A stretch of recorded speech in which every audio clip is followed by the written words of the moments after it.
El Salvador es aquella chava que anda con un maje súper tóxico que la trata mal, no la deja salir, le controla el cel, pero no se da cuenta porque le dice que la ama y la mantiene, mientras todos sus cuates piensan, amiga, date cuenta.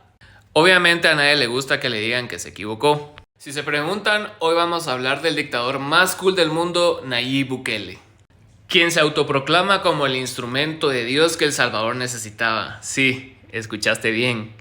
Él dijo que era instrumento de Dios. Pero antes, contexto.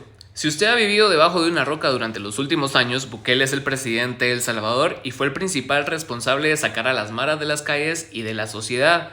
Eso sí, tras más de un año de estado de excepción lo hizo, pero erradicó un problema que viene de los 80s y esto despertó el asombro de Latinoamérica y la admiración de pueblos como Miguate, tu finca favorita. No olvidemos que Miguate tiene un gusto particular por estos personajes déspotas, porque después de 36 años de conflicto armado y tras muchos más de dictaduras militares, con genos incluido, Guatemala clama por un dictador 2.0 como Bukele, un dictador cool, no como este. Pero antes de continuar, la gente de El Salvador se necesita calmar un vergo, porque esa lógica que tienen de si no viven acá no opinen es bien absurda e infantil. Nadie podría comentar nunca de ningún problema, y teniendo en cuenta que hasta Misco tiene más territorio que ustedes, con un Neto Brand les basta para controlar un país de ese tamaño. Es de chill, no se me enojen, es muy temprano para empezar a llorar porque esto se va a poner peor. Bueno, seguimos.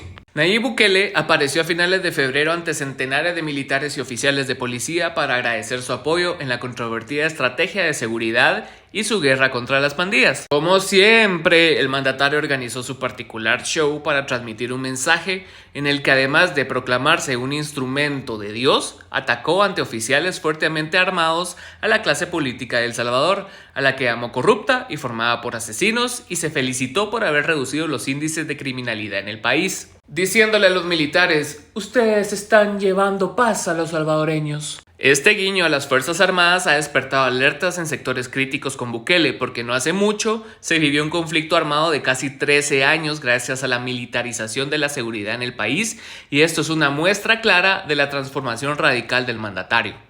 ¿Cómo pasó de ser un líder moderno, capaz de enfrentar los problemas de los salvadoreños, a ser un autócrata que desprecia las leyes y los derechos humanos?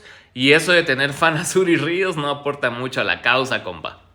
Y que tenga una popularidad del 95% no habla necesariamente bien de él, ni de El Salvador, ni mucho menos de los demás países que babean por él. El Salvador pre-Bukele era un país harto de violencia, corrupción, de la clase política, de los índices abusivos de pobreza y de desigualdad. Así como Guate, pues, ¿verdad?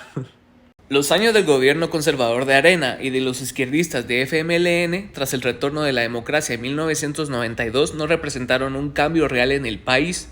Al contrario, se le atribuye a estas dos organizaciones los principales responsables de la violencia y pobreza. El descontento con la política es tal que el Latinobarómetro de 2018 mostró que apenas el 28% de la población considera importante la democracia. Pero lo más llamativo es que más del 50% ha asegurado que le da lo mismo vivir en una democracia o una dictadura. Y eso se nota un vergo en su fandom agresivo de redes sociales, porque ya parece una secta, ¿va? Esto lo aprovechó bien el presidente más cool del mundo, quien es un hábil estratega de comunicación y supo aprovecharse de ese hartazgo y desidia política para lanzar su candidatura y obtener el favor de los votantes. En 2019 ganó la elección con más del 50% de los votos y fue a base de ser eficiente, pragmático, honesto y populista. Esto lo convirtió en un tsunami que no paraba de atraer simpatías por su discurso. Vamos a seguir hablando de Bukele y sus Bukelivers en la segunda parte. Órale.